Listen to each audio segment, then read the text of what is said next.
Hello नमस्कार साथियों, आप सभी का स्वागत है आज के इस नए लेक्चर में। आज हम लोग सीखेंगे क्या, निरक्षीय स्थिति। निरक्षीय स्थिति एक ऐसी स्थिति है जो आपका 5 नंबर का आना मतलब लगभग तय होता है। जैसे अक्षीय और निरक्षीय, इन दोनों में कोई एक तो कंफर्म लगभग ही आ जाता है। कभी कभी तो दोनों पूछ लेते हैं किसी दूसरे वेटेज के माध्यम से, लेकिन एक तो कंफर्म लगभग आता ही आता है। तो आप ये अगर तैयार कर लेते हैं, लगभग आपका 5 नंबर ये समझ के चलिए कि कंफर्म है कि पेपर में आना ही आना है। तो देखिएगा, आज हम लोग सीखेंगे क्या, निरक्षीय स्थिति। तो उससे पहले देखिएगा ध्यान से, यहाँ पर सबसे पहले हमको जो जानना है वो है आपका क्या बच्चे, वो जानना पड़ेगा सबसे पहले हमको वैद्युत द्विध्रुव के बारे में। किसके बारे में जानना है बच्चे, कि क्या होता है वैद्युत द्विध्रुव। देखिएगा, अब हम लोग यहाँ पर एक द्विध्रुव मानेंगे। ये है आपका क्या, द्विध्रुव, जिसके जो कि हम ये लेते हैं कि ये माइनस क्यू आवेश है। दूसरा रहेगा आपका क्या, प्लस क्यू आवेश। एक हमने आवेश लिया माइनस क्यू, दूसरा आवेश लिया प्लस क्यू। अब इस जो पॉइंट है इसका नाम ए दे दिया, इसका नाम क्या दे दिया, बी। अब इसका मिड पॉइंट लेंगे क्या बच्चे, ओ। और इसकी जो टोटल लंबाई होगी वो क्या होगी बच्चे, आपकी रहेगी 2a। अब आप हमारी बात को ध्यान सुनिएगा, अगर हम लोग एक वैद्युत द्विध्रुव मान रहे हैं तो उसकी जो कंप्लीट लंबाई होती है वो 2a 2l अलग अलग वे में मान सकते हैं, कोई दिक्कत नहीं है। अब यहाँ तक का जो डिस्टेंस होगा उसका भी नाम ए है, और यहाँ का भी डिस्टेंस कितना है बच्चे, ए। अब दोनों आपका ए और ए है। अब ये जो मिड पॉइंट है ओ से ये वाली दूरी, यहाँ पर ये दूरी मैंने क्या ले लिया, आर। और यहाँ की दूरी पर मैंने एक बिंदु माना जिसका नाम दिया पी। अब ये पी बिंदु से और इन दोनों को हमने मैच कर दिया। अब ध्यान देखिएगा, तो अब इन दोनों को जब मैच कर दिया, तब यहाँ पर ये जो स्थिति बनेगी, ऐसी स्थिति को हम लोग निरक्षीय स्थिति कहेंगे। देखिएगा, मेन पॉइंट यहाँ पर जा रहा है। अब इन्हें आप ऐसे मिक्स कर सकते हैं दोनों को इस तरह से। अब दोनों को आपने जब मिक्स कर दिया, तब यहाँ पर जो स्थिति अभी बनेगी, ध्यान से देखिएगा, वो निरक्षीय स्थिति बनेगी। अब यहाँ का जो एंगल लेंगे यानी कोण, उसे थीटा लेंगे। ये भी क्या रहेगा बच्चे, थीटा। अब ध्यान सुनिएगा हमारी बात, यहाँ पर जो आपका एंगल बन रहा है वो कितना बन रहा है बच्चे, थीटा कोण बन रहा है। अब इसे अगर आप लिखना चाहें तो किस फॉर्म में लिख सकते हैं वो देखिएगा। सबसे पहले लिख सकते हैं हम लोग क्या लिखेंगे, माना, क्या लिखेंगे, माना एक द्विध्रुव, माना एक द्विध्रुव, एक द्विध्रुव, एक द्विध्रुव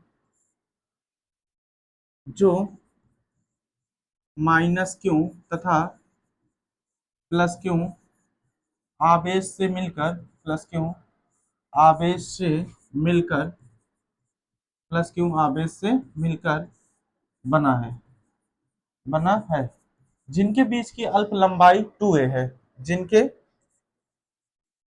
जिनके बीच की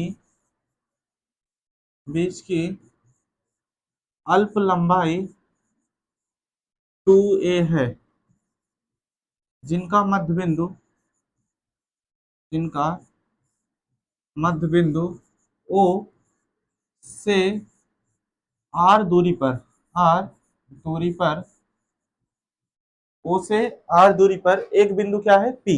O से r दूरी पर एक बिंदु P है, O से r दूरी पर एक बिंदु, एक बिंदु P है, जो कि एक बिंदु P है जो कि दो थीटा कोणों में, दो अलग अलग, जो कि दो अलग अलग कोण में, कोण से या कोण में विभक्त होती है।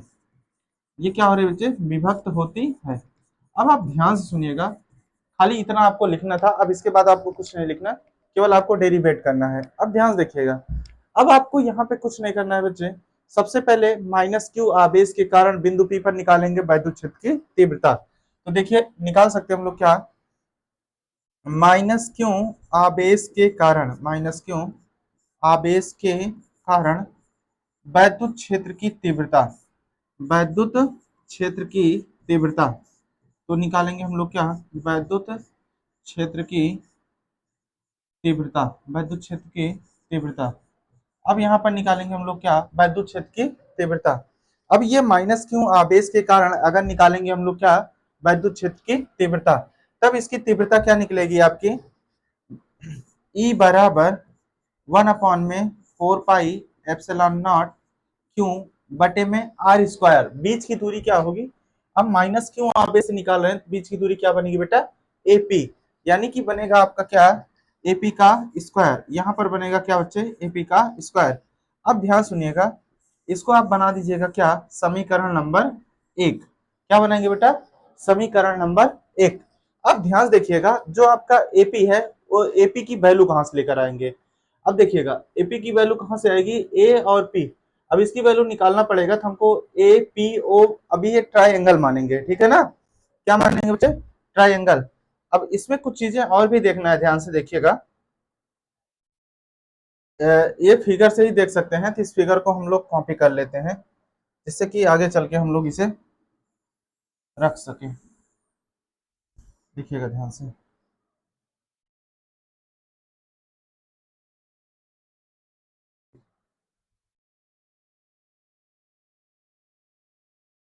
चलिए देखिए, अब हमने इस पेज में रख लिया बच्चे। अब यहाँ पर देखिएगा, अब आपको क्या किया, पहले यहाँ पे आपको बताए थे, ठीक है। अब इसके बाद इस फिगर को हमने यहाँ पे कॉपी कर लिया, क्योंकि इस फिगर की अभी नीड है हमें। अब वो कैसी नीड है, उस चीज को ध्यान से देखिएगा। जो अभी आपने पीछे पाया है ये वाली चीजें, यहाँ पर एपी की तो वैल्यू निकाल सकते हो आराम से। किसकी वैल्यू निकाल सकते हो बच्चे, एपी का स्क्वायर लिखा बेटा, यहाँ पे क्या लिखा है, एपी का स्क्वायर। अब ध्यान से देखिएगा, जो एपी का स्क्वायर लिखा है, यहाँ पर जो आपका थीटा निकलेगा, मेन यहाँ पर मैटर करता है। ये जो लाइनें हैं, ये वाली और ये वाली लाइन है, अब एक दूसरे को क्या कर रही है, इधर और इधर एक दूसरे के विपरीत है। तब यहाँ पर जो निकलेगा वो रहेगा क्या, E1 साइन थीटा, और नीचे के लिए क्या रहेगा बच्चे, E2 साइन थीटा। अगर हम इसके बेस की बात करेंगे तब होगा आपका क्या, E1 cos थीटा, और अगर नीचे वाला बेस बात करेंगे तो E2 cos थीटा। यानी अगर बेस निकालेंगे तो cos थीटा में आएगा, और क्या निकालेंगे बच्चे, अगर इसके लंब की बात करेंगे, थीटा के सामने भुजा क्या होती है, लंब। तो लंब देखेंगे ये दोनों एक दूसरे के विपरीत दिशा में है, और जब एक दूसरे के विपरीत दिशा में है तो निरस्त कर देंगे। यानी कहने का मतलब ये है, अब यहाँ पर आप ये लिख सकते हैं, E1 साइन थीटा तथा E2 sine theta, E2 sine theta एक दूसरे से विपरीत दिशा में है, एक दूसरे से, एक दूसरे से विपरीत दिशा में है, एक दूसरे से किस दिशा में है, विपरीत दिशा में है। अगर एक दूसरे से विपरीत दिशा में है तो हम ये कह सकते हैं ये निरस्त कर देंगे, विपरीत दिशा में है जो कि निरस्त कर देंगे, जो कि क्या करेंगे बच्चे, निरस्त कर देंगे।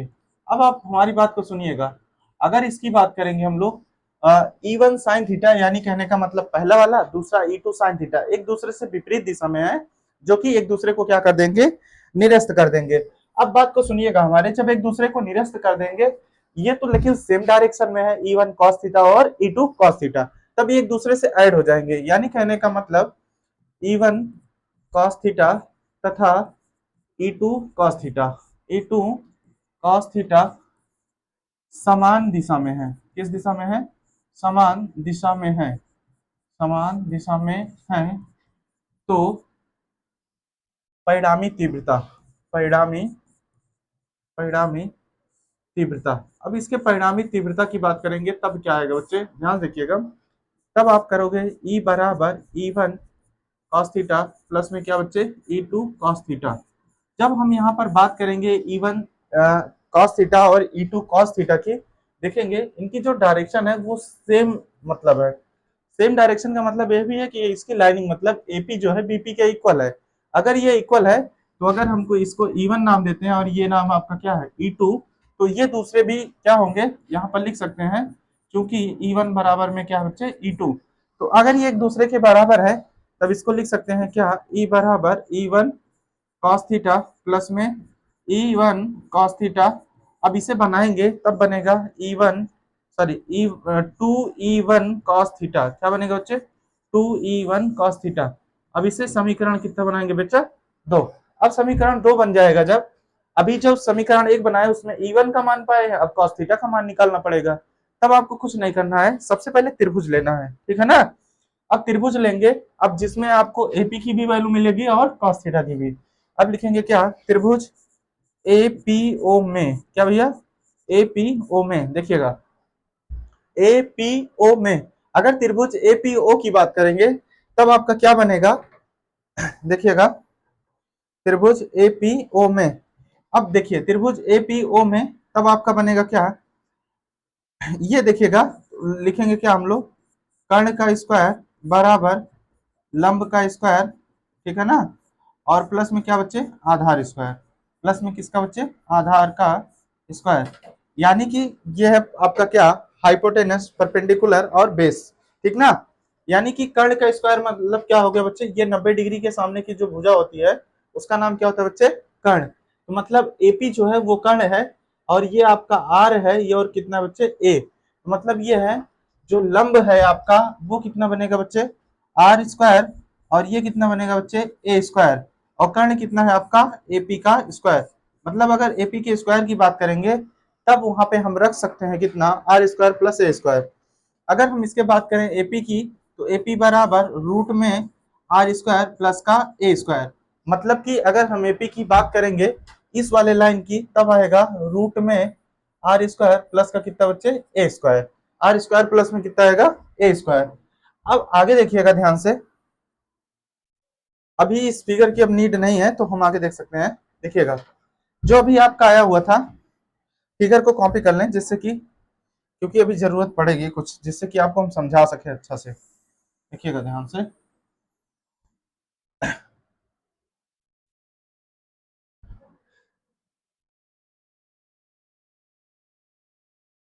देखिए अब ये जो हमारा फिगर था अब इसी के अकॉर्डिंग फिर से करेंगे, अभी देखिएगा यहां तक हम लोग पहुंचे थे एपी का मान, अब आगे निकालेंगे क्या, वैल्यू निकालेंगे, तो देखिएगा कॉस थीटा बराबर किसके बराबर बच्चे, कॉस थीटा बराबर, तो कॉस थीटा बराबर होता है आधार बटे कर्ण, आधार का मान कितना है ए, और कर्ण का मान कितना होगा बच्चे, देखिएगा आधार मतलब ए हो गया और कर्ण का मान कितना हो गया, आर स्क्वायर प्लस में ए स्क्वायर, ये बना, ठीक है ना, यानी कि आधार बटे कर्ण, किसका मान है बच्चे, कॉस थीटा का।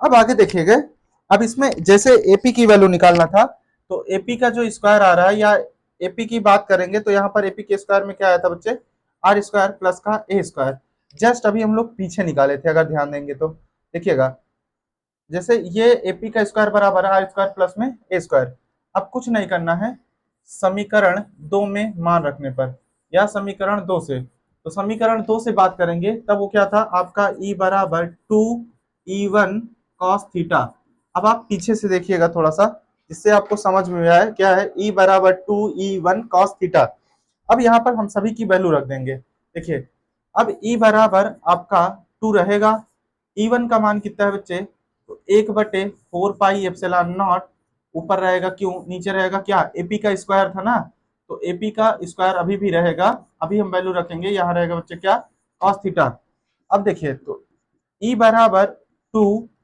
1/4 पाई एप्सिलॉन नॉट, ऊपर कितना है क्यों, इसकी वैल्यू कितना है बच्चे, एपी के स्क्वायर की, तो वो है आपका क्या, आर स्क्वायर और ए स्क्वायर ब्रैकेट क्लोज, और कॉस थीटा की वैल्यू कितना होगी, ए अपॉन में under root r square plus में कितना बच्चे, ए स्क्वायर, ये बन गया। अब ध्यान देखिएगा जब हम ऊपर की बात करेंगे तब होगा 1/4 पाई एप्सिलॉन नॉट, वो बनेगा कितना, 2Qa, नीचे अब यहाँ पर पावर 1 होगी, इसकी पावर कितना होगी, 1/2, यानी r square plus a square, यहाँ पर पावर 1 है, गुणे में घातें जुड़ती हैं, और ये जब रूट हटेगा बच्चे तब इसकी घात कितना आएगी आपकी 1/2, अब ध्यान से देखिएगा अगर यहाँ पर आ गया तो आप यहाँ पर लिख सकते हो चूंकि क्या होगा, P बराबर कितना, 2Qa, मतलब कि आप ये समझिए जहां पर 2Qa है वहां पे P रख सकते हैं, ऊपर वाले में क्या रख सकते हैं, P, ये वैल्यू होती है, जब यहाँ पे हम लोग वैल्यू रखेंगे तब क्या बनेगा, E बराबर कितना बच्चे आपका 1/4 पाई एप्सिलॉन नॉट, ऊपर बनेगा क्या, P, अब नीचे देखिएगा अगर एक और 1/2 जोड़ देंगे क्योंकि ये गुणा में घातें जुड़ती हैं, तो जब गुणा में घातें जुड़ती हैं तब ये बनेगा कितना, r square plus a square, और इसकी पावर जो बनेगी 3/2 बनेगी, क्या बनेगी बच्चे, 3/2, अब देखिएगा कैसे 3/2, क्योंकि आप इनकी पावर को जोड़िए, अब आप सोचिए एक प्लस में 1/2 जोड़ेंगे तो 2 1 यानी 2 का नाम 2 प्लस में 1 अपॉन में 2, यानी कि 3 बटे में कितना हो जाए बच्चा, 2 हो जाएगा, ठीक है ना। अब ध्यान से देखिएगा, अगर हम ये अल्प दूरी है तो ये आपकी कैसी दूरी होती है, अल्प दूरी होती है ना। तो इसका मतलब क्या हुआ, यदि यदि r जो है बहुत बड़ा है a की तुलना में ना, a की तुलना में, तो अगर a की तुलना में, तो अब a को छोड़ सकते हो आप, निरस्त कर दो। तो अगर ये बहुत बड़ा है तो इसका मतलब वो बहुत छोटा होगा, यानी पी स्क्वायर बराबर आर स्क्वायर का होल 3/2, 2 से 2 क्या हो गया, कैंसिल। और ये ई बराबर 1/4 pi epsilon not P upon में आर क्यूब। ये रहा आपका क्या, यही यही निरक्षीय स्थिति का अभीष्ट व्यंजक है, यही निरक्षीय स्थिति का अभीष्ट व्यंजक है, स्थिति का अभीष्ट व्यंजक है, अभीष्ट व्यंजक है। ये आपका अभीष्ट व्यंजक किसका है, निरक्षीय स्थिति का। ये आप अच्छे से कर लीजिएगा, और अगर ना समझ में आए दोबारा देखिएगा। और मिलते हैं एक नए लेक्चर में और एक नए वीडियो के साथ। Thank you.